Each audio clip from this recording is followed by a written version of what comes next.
Welcome to the Rev Further Revealed podcast. I'm Josh. I'm here with the host. He's Brendan, and he's going to have the questions. I'm going to have the answers. Let's get into it, Brendan.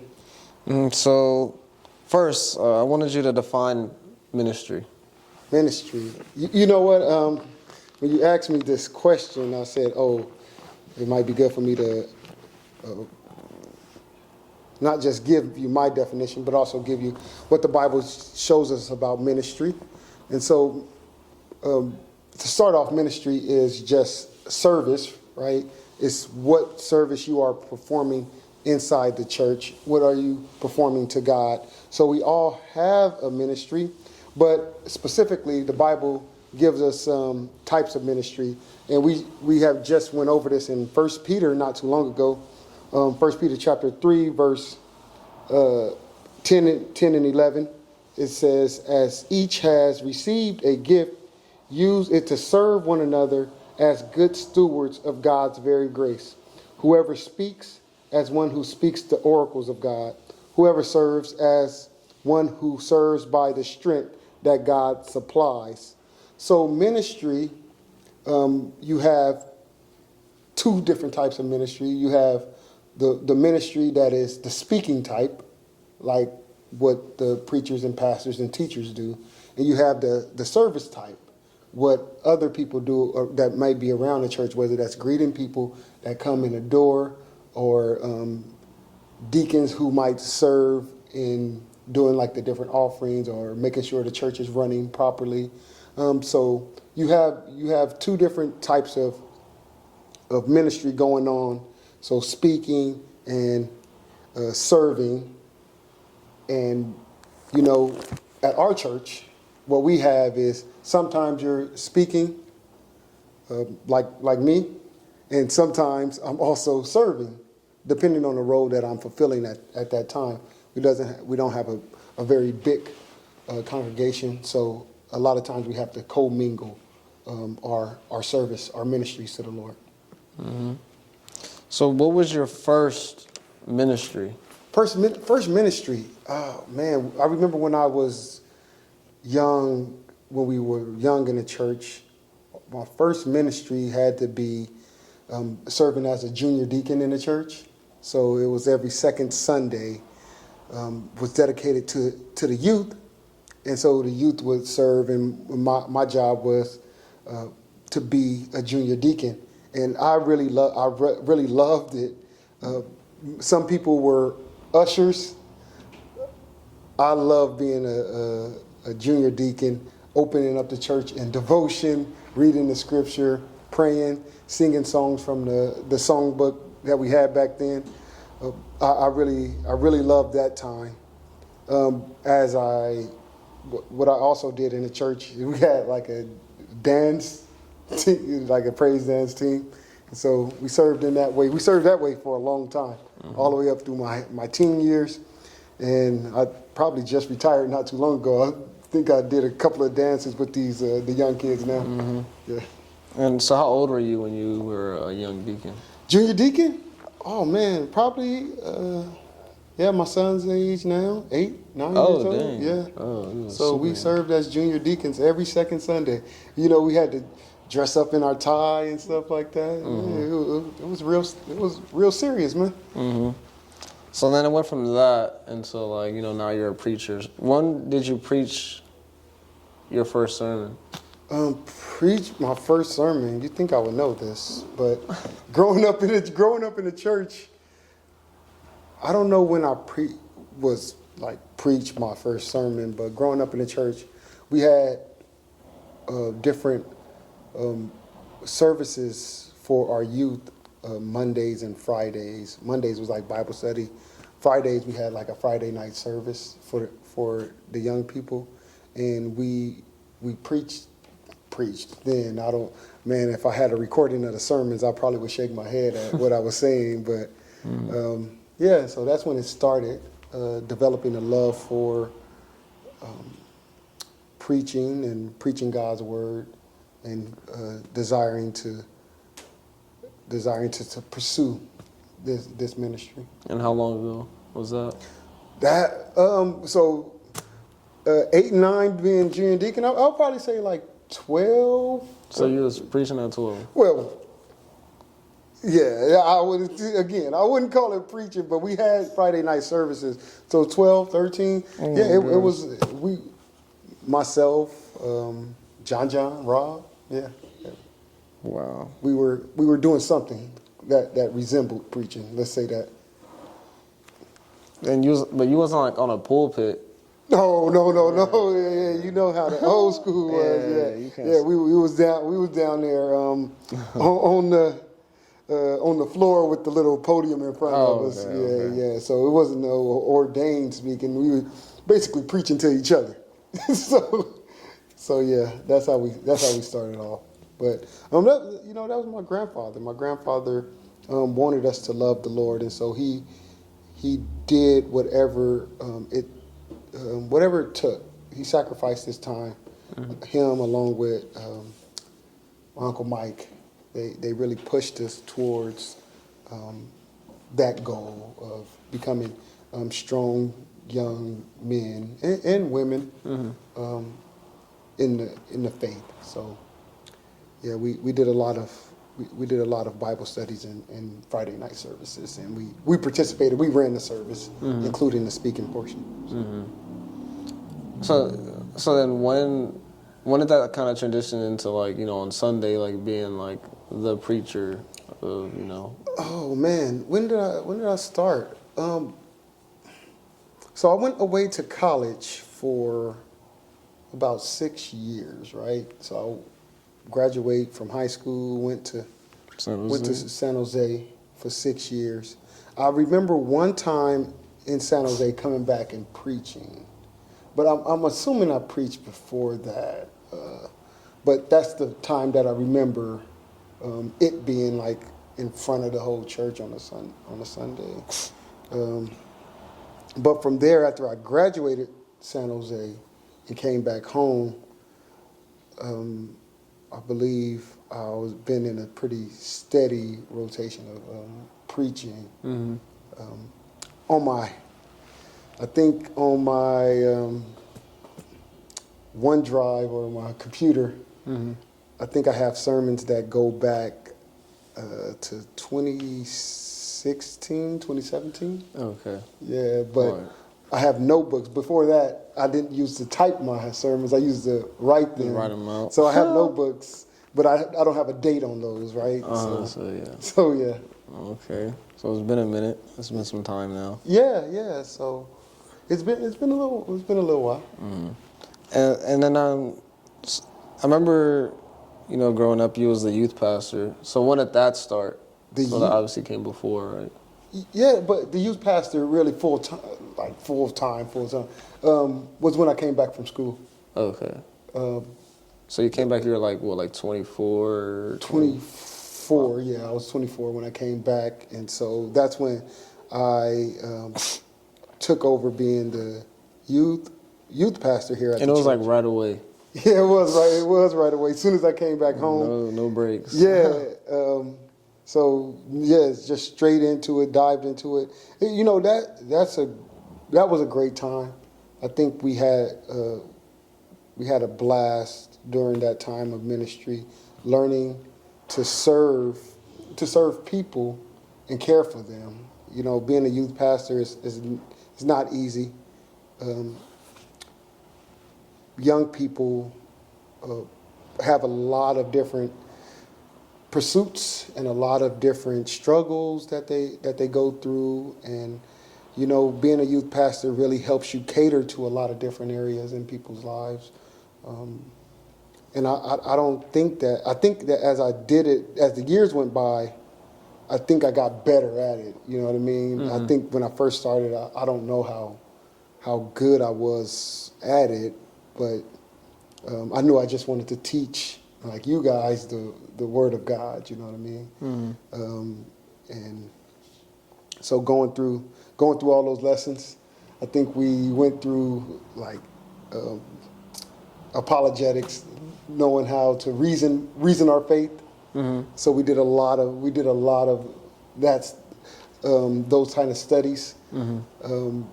so I can help you guys out. I know one thing that has been a struggle for young Christians was being able to reason why they believe what they believe, right? And so we went through a lot of the apologetics, and I think then going through different books like Ephesians, we went through Ephesians. I think all those books kind of help solidify us as Christians, knowing how are we saved and considering salvation, how we are to act. So. So yeah, any other ministries that you might want to bring up? I know some that you. I think one that you probably enjoyed the most was John the Baptist retreat. Yes, camp. Camp. I think camp probably was the most. John the Baptist. We started when we were kids, right? When we were kids, we started to John the Baptist. We didn't start it, of course. My Uncle Spanky and Uncle Mike, they started John the Baptist camp. We kind of just took it over from them. Yeah. Like one year, we just told them kind of, we're going to run it.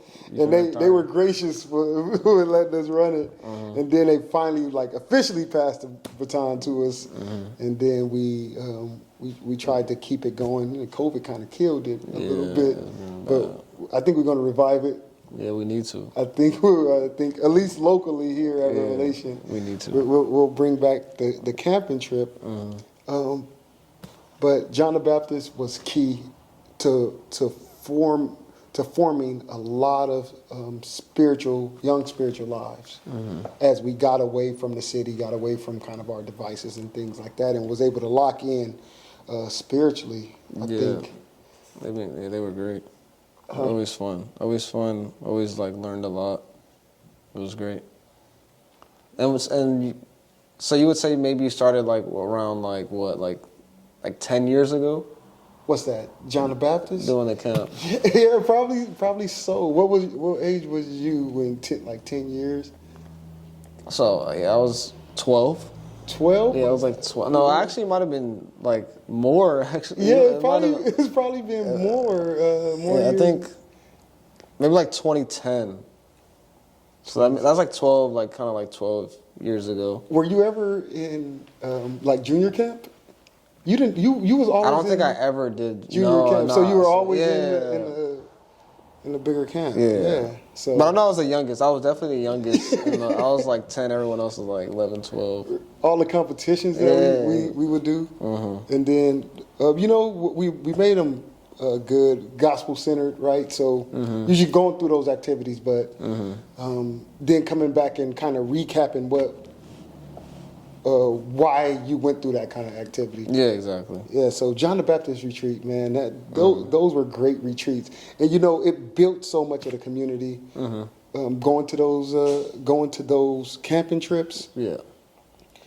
We had many different experiences along the way, especially when we were young. You didn't have to do the long bus rides and stuff like that. So, but you did experience that heat from. Yes. We did some desert camps. Victorville, 115. It was 105 and it's raining. What is that? And then the wind was blowing. Remember the wind blew the tents everywhere. It was all bad. Yeah, so God sent us through all those, and I know the older adults can even bring up even more adventures. As we went to Manchester Beach, that was a wild trip, man. But it's they were fun and all, obviously, but I know a lot of work goes behind doing that. How many I don't know days. How many days, months ahead did you guys have to plan that, and then how long would it take to plan that stuff? So camp was usually in June, right? Yeah. So we're talking about doing this ministry for these young people, and it's 3 churches. You know what I mean? So it's a lot of coordinating that goes involved in it, that gets involved. I think at the height of it, we probably hit 200 people out there. You probably, and when you think back, and you can see probably 200 people running around. Yeah. We had a lot of cooks, and we had teachers, and we had a lot of volunteers. Yeah, exactly. People that volunteered at the nursing station, people that volunteered their skills cooking, people that volunteered their time, effort, and money. So we had tons of volunteers. Nobody got paid anything for it. But we would start I would book the camp in December. And I would have to like be ready because you had to book it like 6 months in advance. And so I would be ready saying, what date are we doing it? And then I would be like 6 months in advance just ready to book it on that day. So that's when it started. But then from there, we had the brothers, Rob, John, Jason, my father-in-law, Brother James.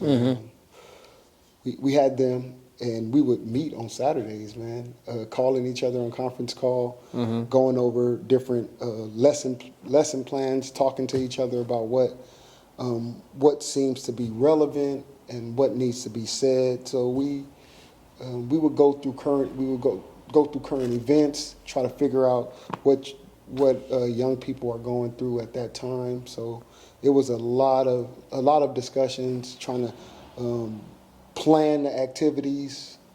So 6 months of planning, and just for like two days. For basically. 2.5 days of activity. That's crazy. And I mean, would you say that's basically the ministry is kind of like the stuff that everyone else doesn't see? the behind the like all the work and preparation, like that is part of the ministry. That definitely is part of the ministry that God was allowing us to do. Is everybody sees like the lesson and the activities.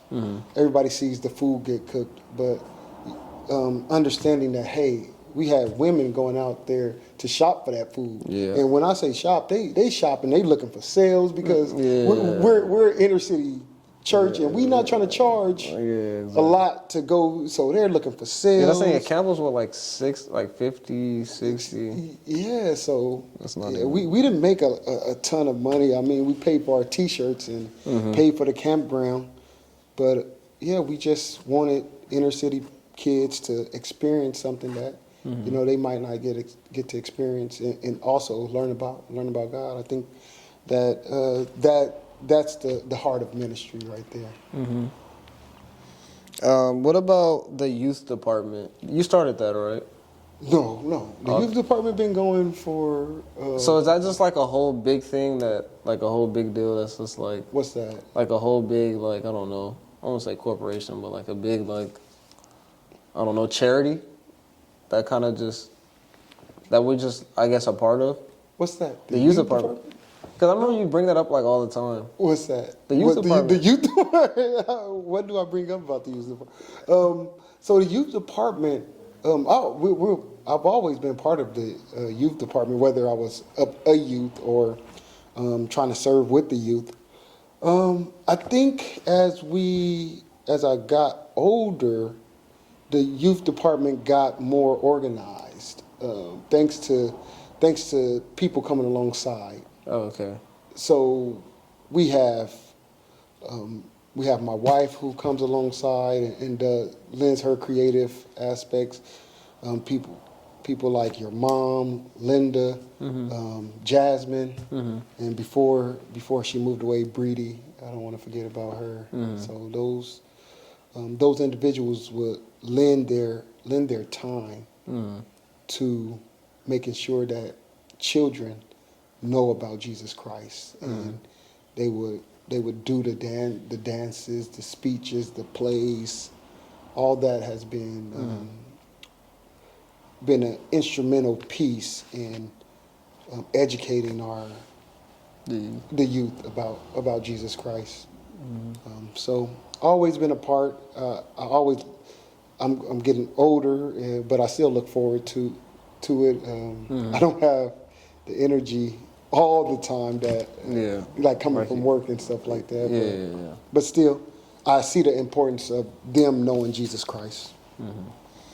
And then I guess we talked about like you being a minister, but when did you actually become like an ordained minister? I remember this. I remember the service. You remember the ordination service? Yeah, I remember that. Yeah, that was some years ago. I don't know exactly when. I'm gonna say, I believe 2018. 2018. And then what was the process kind of behind that? You know, that process, you asked me the process behind that. I had already been preaching for a long Yeah. time in the church. Yeah. Going through that, and my Uncle Mike, who's the pastor, was just saying, we have to get you ordained, because I've just been preaching.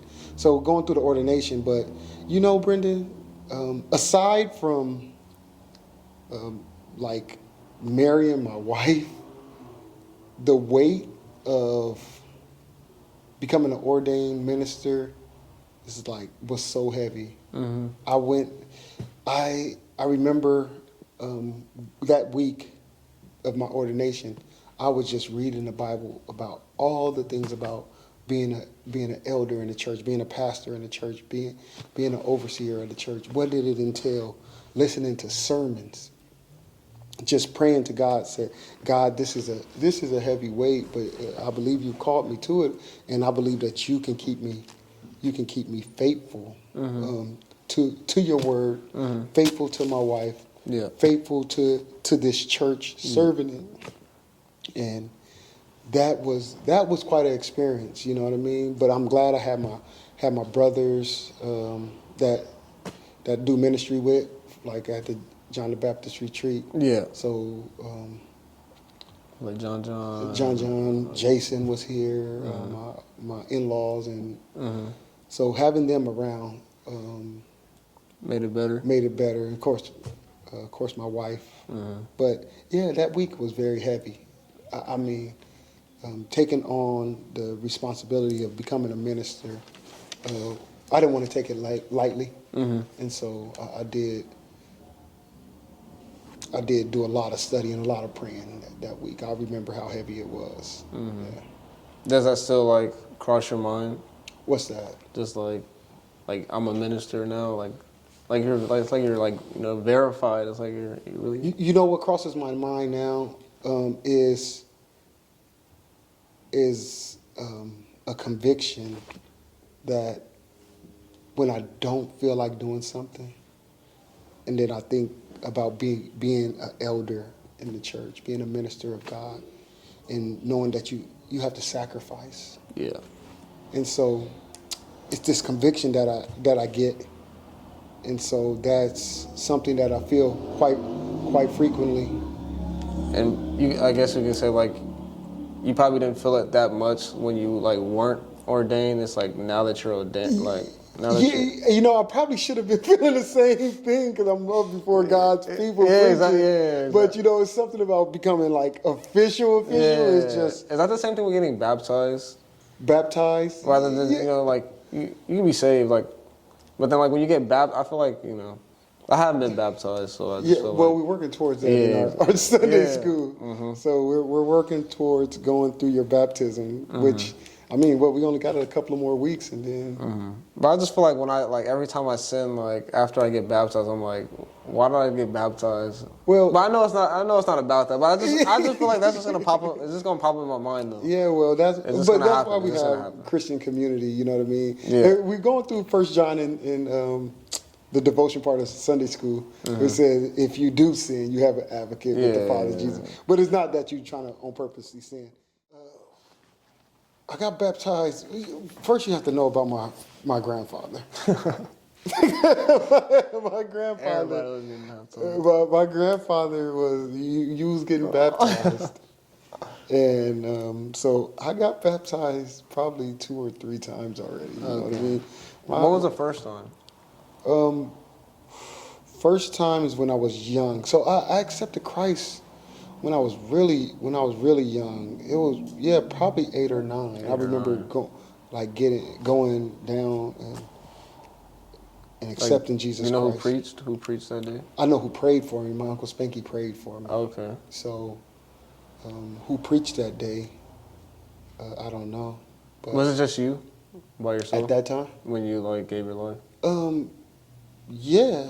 As far as I know, Okay. I'm 8 years old. I'm not keeping tally of who's behind me or anything. But yeah, I remember that day. Prayed, I do remember that day quite clearly. It was my Uncle Spanky prayed for me, and from that time, You know, I just, had a, you don't know about like anything about salvation. You only know what an 8-year-old person would know about salvation, but just knew walking back into school like, no, I don't do that. I'm saved. You know what I mean? Yeah. so it's I'm different now. no, I can't do it. But but that's what you know about salvation at that young age, and just thinking like, oh, I don't do that. I don't do that. But not understanding that salvation wasn't about what you don't do, right? While that is part of holiness, what you do is also displaying in your holiness. So how you love, how you don't how you don't like hate anyone, how you are ready to render aid to people in service, and how you can display the love of Christ to sinners like he did, then that's salvation. You know what I mean? I believe James said true religion, and that's that which is undefiled, is when you are ready to care for the widows and the orphans. You know what I mean? So while that is just not limited to widows and orphans, it's just all the outcasts. I was just reading about Jesus in him coming to Zacchaeus' house. Yeah. Right? So Zacchaeus is someone who was a tax collector. People called him a sinner. Yeah, he's cheating people out of money. Yeah. But Jesus came and loved him. Yeah. And as I grew up and still growing, I'm starting to understand that, hey, salvation is about not pushing people away based on your holy attitude, but it's welcoming them in to show them, to demonstrate to them the love of Jesus Christ. Okay. So, I mean, are there any other ministries? Any other ministries that you were involved in? That I'm involved in? They would say involved in now. Involved in now? No, just really taking on kind of the preaching and teaching role, doing like going through the series on Sunday with alternating between me and the pastor. Yeah. And then alternating Bible studies based on the chapters that we preach through. Working with the youth, teaching Sunday school, but I've also tried to manage the Christian education portion of our church, where what books we're selecting to go through in Sunday school, Bible study, what books we go through in Bible study, our summer reading list, right? Different things, trying to keep our Christian education up. I just feel like that's so important. Yeah. That we know about Christianity, not just trying to feel our way in the dark about what Christianity is. Did you want to briefly talk about the future of ministry work in the church, or should we leave that? The future of ministry work in the church. I think we can broach that issue right now. I guess as we go along, I guess we can get deeper into it, but kind of broaching that issue. What would the future look like? Yeah. I think the future ministry of our church is going to have to continue to involve building stronger community ties. Okay. That's inside this Christian community here at Revelation Church, and outside our local community here in Compton. Yeah. And not even if we don't reach the farthest reaches of Compton, but I'm saying, can we affect 3 blocks radius around our church? You know what I mean? So that's definitely where I see us going into the future, trying to find strong ties inside and build strong ties outside. Part of that is furthering our relationship with like the schools that's close by us. We do a pretty good job, but I don't know if we're doing it enough. But we have a pretty good relationship with Dickerson Elementary. Yeah. That's right there. We help them out during the summer, making sure they have school supplies and all that. Backpacks and stuff. Yeah, so we do a good job there. But is there more we can do? So we need people that's ready to work inside the school and kind of build those relationships. Inside the church, I think we have what I see is encouraging. I see small groups popping up more and more. Like we had a young women meeting now. Yeah. We have Like the young adults. the young adults coming together. We have our church fellowships. Yeah. Once, twice a month, you know what I Yeah. mean, where we can all stay after church or all meet somewhere after church just to sit and eat and talk. Bible reading. Bible reading that happens. Those are community things that build the community, build the camaraderie, and build the spiritual accountability inside the church. So, those. Unfortunately, we have run out of time, but next episode we'll dive deeper into the life and ministry of our church, and that's it.